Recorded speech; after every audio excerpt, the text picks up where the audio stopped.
দেখুন, আজকে যে বিষয়টা নিয়ে আলোচনা শুরু হচ্ছে আমাদের, সেটা হচ্ছে অ্যাটোপিক ডার্মাটাইটিস। অ্যাটোপিক ডার্মাটাইটিস কথার অর্থ হচ্ছে ডার্মাটাইটিস। ডার্মাটাইটিস মানে, ডার্মা মানে বুঝতেই পারছেন, ডার্মা মানে হচ্ছে আমাদের স্কিন, টাইটিস মানে হচ্ছে ইনফ্ল্যামেশনস। অ্যাটোপিক ডার্মাটাইটিস মানে হচ্ছে আমাদের স্কিনের কোনো ইনফ্ল্যামেশনস। এবার কিন্তু সেটা কেন হচ্ছে সেখানে বলতে গিয়েই আমাদের বলতে হবে অ্যাটোপিক ডার্মাটাইটিস ব্যাপারটা কী এবং তার হোমিওপ্যাথি চিকিৎসা কী, এবং আমরা কীভাবে হোমিওপ্যাথি ডাক্তারবাবুরা স্কিন সম্বন্ধে চিন্তাভাবনা করে থাকি সেটা আলোচনা করব। দেখুন, আমাদের এই অ্যাটোপিক ডার্মাটাইটিস বলতে যেটা আমরা বোঝাই, সেটা সাধারণত অ্যাটোপিক ডার্মাটাইটিস হচ্ছে স্কিনের ইনফ্ল্যামেশনস ডিউ টু এনি, তার সঙ্গে ইচিং থাকবে, যেটাকে আমরা ডাক্তারি পরিভাষায় প্লুরাইটিস বলে থাকি।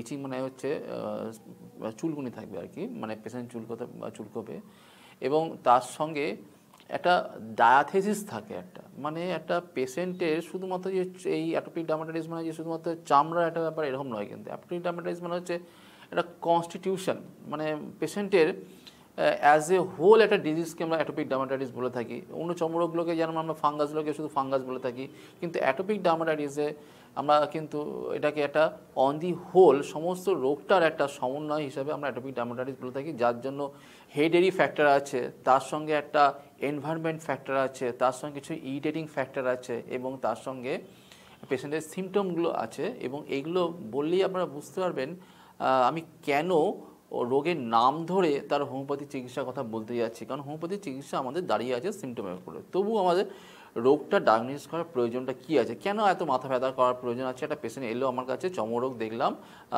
কি হয়েছে, চর্মরোগটা গরমে ভালো লাগে, আরাম লাগছে, ঠান্ডায় আরাম লাগছে, কখন হচ্ছে, শুধু এইটুকু দিয়ে আমরা ওষুধ দিয়ে, সিমটোমেটিক ওষুধ দিয়ে ছেড়ে দিচ্ছি না, আমরা তার ডায়াগনোসটা পিন পয়েন্ট করার চেষ্টা করছি। এটা অ্যাটোপিক ডার্মাটাইটিস হয়েছে, না সেবোরিক ডার্মাটাইটিস হয়েছে, না ইরিটেটিং ডার্মাটাইটিস হয়েছে।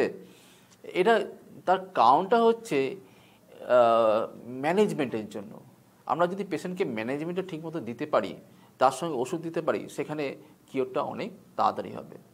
এবার তাহলে অ্যাটোপিক ডার্মাটাইটিসটা কীভাবে হচ্ছে সেটা যদি বুঝিয়ে বলা যায়, তাহলে সবাইকে বুঝতে সুবিধা হবে এবং সবাই বুঝতে পারবেন আমি কেন এটা বুঝিয়ে বলার চেষ্টা করেছি। এবং আমরা নিজেরাও দেখবেন এই রোগের সঙ্গে বা এই সমস্যাগুলোর সঙ্গে লড়াই করতে পারবেন। দেখুন, অ্যাটোপিক ডার্মাটাইটিস মানে হচ্ছে একটা ক্রনিক ব্যাপার, একটা দীর্ঘস্থায়ী ব্যাপার, এবং যেটা দীর্ঘদিন চলে, এবং যেটা বুঝতেই পাচ্ছেন চর্মরোগ বহু ক্ষেত্রেই মডার্ন সায়েন্সে সেরকম কোনো পার্মানেন্ট কিছু সলিউশন হয় না, সেটা আবার ফিরে আসে, যেটা হচ্ছে অ্যাটোপিক ডার্মাটাইটিস ক্ষেত্রে হয়ে থাকে। এবং এখানে আমাদের হোমিওপ্যাথি সুবিধা হচ্ছে আমরা এখানে কনস্টিটিউশনাল চিকিৎসা করে আমরা অ্যাটোপিক ডার্মাটাইটিসকে সম্পূর্ণভাবে সুস্থ করতে পারি।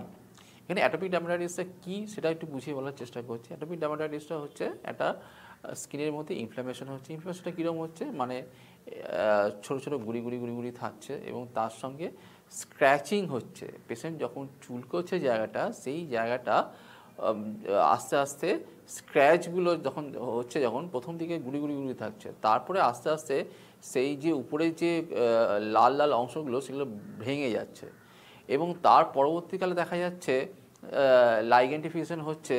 যখন অনেকক্ষণ ধরে দেখবেন আমাদের স্কিনের মধ্যে যদি একই জায়গায় যদি আমরা দীর্ঘদিন ধরে চুলকোতে থাকি, সেই জায়গার কালারটা দেখবেন চেঞ্জ হয়ে যায়, এবং সেই জায়গাটা চামড়া অনেক শক্ত এবং পুরু হয়ে যায়, এবং সেই ফর্মেশনটা তৈরি হচ্ছে। এবং অ্যাটোপিক ডার্মাটাইটিসে কিন্তু প্রথম দিকটায় কিন্তু অনেকটা কিন্তু ময়েস্ট ব্যাপার থাকছে, তারপরে আস্তে আস্তে কিন্তু ড্রাই হয়ে যাওয়ার ব্যাপার থাকছে। মানে এই অ্যাটোপিক ডার্মাটাইটিসটা বিভিন্ন ফেজে হচ্ছে, এবং প্রথমত আমরা দেখতে পাই একদম ছোট বাচ্চা যাদের ক্ষেত্রে হচ্ছে কি হয়, বাচ্চাদের র্যাশ বেরোয়, একদম ইনফ্যান্টের কথা বলছি। র্যাশটা কোথায় বেরোয়? ফেসে বেরোয়, এবং আমি প্রতিটা ক্ষেত্রে আমি ছবি দেখাবো, এবং ফেসে বেরোয়, এবং ফেসে দেখবেন গালের দুদিকে দেখবেন র্যাশটা বেরোয়, এবং কিছু কিছু বাচ্চা দেখা যায় হাতের এই জায়গাতে বেরোয়। ছোটো বাচ্চাদের সাধারণত ফেসের মধ্যে র্যাশটা বেরোয় এবং লাল লাল গুড়ি হয়, এবং ছোটো ছোটো বাচ্চারাও কিন্তু তারা কিন্তু ঘুমের মধ্যে কিন্তু চুলকোতে পারে, এবং চুলকোনোর পরে কিন্তু সেই জায়গাটা একটু স্ক্র্যাচ মার্ক পড়ে যাচ্ছে, সেই জায়গার লাল লাল ডুমোগুলো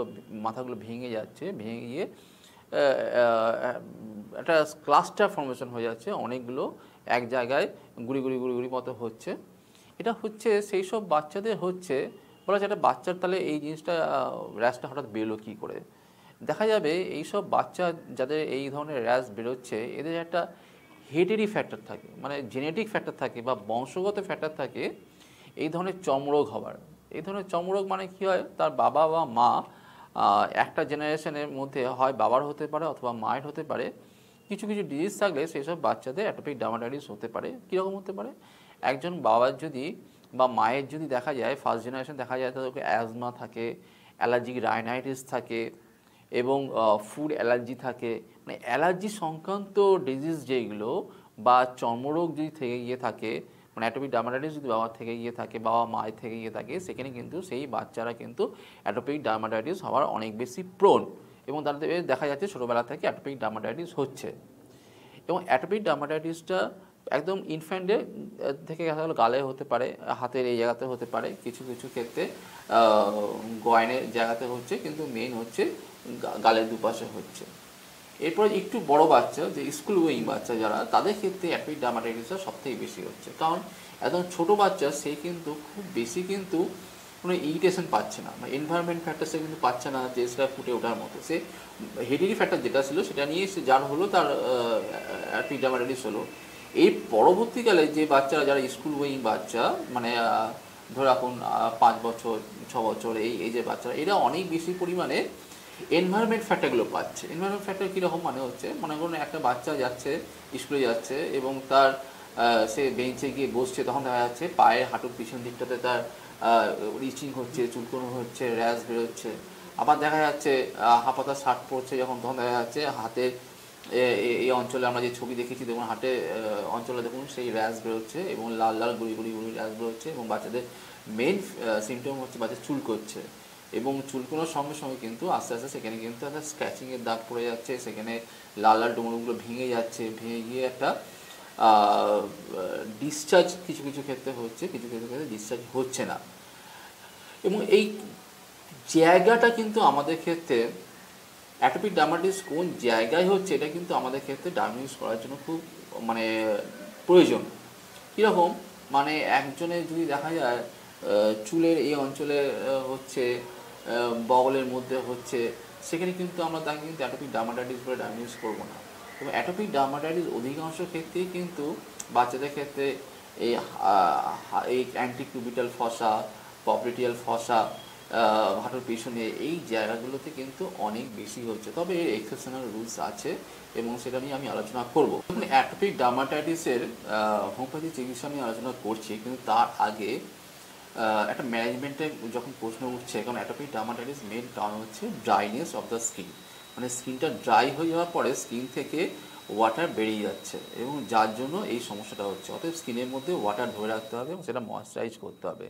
এবং ময়েশ্চারাইজ কীভাবে করতে হবে আমি সেটা এবং একদম সায়েন্টিফিক কীভাবে ময়েশ্চারাইজ করা যায় সেটা আমি একটা স্পেসিফিক অনুষ্ঠান করব, যেটা কয়েকদিনের মধ্যে সেটা আপনারা দেখতেই পাবেন। আজকে যে ছোট্ট করে একটু বলি, ময়েশ্চারাইজ মানে হচ্ছে আপনাকে 15 মিনিট শাওয়ার নিতে হবে, লিভ ওয়ার্ম মানে ঈষৎ উষ্ণ গরম জলে 15 মিনিট ধরে স্নান করতে হবে এবং জাস্ট প্যাডিং করে 3 মিনিটের মধ্যে পেট্রোলিয়াম জেলি অথবা ভেসলিন লাগাতে হবে। এবং এটা যদি দীর্ঘদিন করা যায়, বেশ কিছুদিন করতে করতে এই অ্যাটোপিক ডার্মাটাইটিসটা কিন্তু অনেকটা ক্ষেত্রে কিন্তু ঠিকঠাক হয়ে যেতে পারে এবং ভালো হয়ে যায়। এবং তার সঙ্গে হচ্ছে হোমিওপ্যাথি চিকিৎসা। অ্যাটোপিক ডার্মাটাইটিস কথা আলোচনা আমি যেটা করেছি এটা থেকে সবাই বুঝতেই পেরেছেন, অ্যাটোপিক ডার্মাটাইটিসটা শুধুমাত্র একটা ছোট্ট রোগ নয়, এটা একটা কনস্টিটিউশনাল ডিজিজ এবং যেখানে পেশেন্টের অনেকটা জায়গা জুড়ে মানে পেশেন্টের অনেকটা জিনিস জুড়ে কিন্তু অ্যাফেক্ট করছে, যার জন্য পেশেন্টের ইন্টারনাল অনেক সিমটম আমার নেওয়ার প্রয়োজন থাকে, পেশেন্টের কনস্টিটিউশন নেওয়ার প্রয়োজন থাকে, পেশেন্টের ফ্যামিলি হিস্ট্রি নেওয়ার প্রয়োজন থাকে। মনে করুন একটা বাচ্চা তার বংশগত ধাত নিয়ে জন্মেছে, সেটাকে আমি একটা ছোট্ট মেডিসিন বলে দেবো, পর্দার মাধ্যমে সেটা খাবেন সেরে যাবে, এটা কখনোই সম্ভব নয়। এবং সেটা আমি আলোচনা করবো কীভাবে আমরা কনস্টিটিউশন খুঁজে বার করি এবং কীভাবে চর্মরোগের ক্ষেত্রে পেশেন্ট আলোচনা করেছিলাম, সেপারেট একটা অনুষ্ঠান করবো। কিন্তু কিছুগুলো মেডিসিন হাতের কাছে বাড়িতে রেখে দেওয়া যেতেই পারে, সেটা হচ্ছে apis mel is one of the best medicine. এই এপিসমেল হচ্ছে আর্টিকারের জন্য one of the best medicine. আর্টিকার মানে কি, স্কিনে ফুলে যাওয়া। এখানে কি হচ্ছে, এপিসমেলটা কখন ইউজ হচ্ছে, একবারে মানে খুব বেশি দিন হয়নি, পুরনো হয়নি, নতুন আর্টিকার শুরু হয়েছে এবং হঠাৎ স্কিনটা ফুলে যাচ্ছে, স্কিনে একটা জায়গা ফুলে যাচ্ছে বা দাগা দাগা হয়ে চাকা জায়গার মধ্যে ফুলে গেছে, বলে চাইবে বা ঠান্ডায় তার ভালো থাকবে। এবং আর্টিকারিয়া অধিকাংশ চর্মরোগের এই ধরনের সমস্যার ক্ষেত্রে তার সঙ্গে রাস্টাক্স 30 খুব ভালো মেডিসিন কাজ করে থাকে। এছাড়া যেখানে পেশেন্টের একটু র্যাশটা পূর্ণ হয়ে গেছে, যেখানে জায়গাটা চুলকোনোর পর জায়গাতে ফেটে যাচ্ছে, সেখানে পেট্রোলিয়াম খুব ভালো কাজ করে থাকে এবং এই ইচিংয়ের জন্য এপিস্মেল তো খুব ভালো কাজ করে থাকে। অতএব যারা বাড়িতে ওষুধ রাখতে চাইছেন তারা রাস্টাস, এপিস, পেট্রোলিয়াম এই তিনটে মেডিসিন বাড়িতে রাখতে পারেন এবং প্রয়োগ করে দেখতে পারেন। রাস্টাস এবং এপিস্মেল, রাস্টাসের নেচার হচ্ছে পেশেন্ট গরম দিলে পেশেন্ট ভালো থাকবে, আর এপিসের নেচার হচ্ছে গরম দিলে পেশেন্টে বেড়ে যাবে।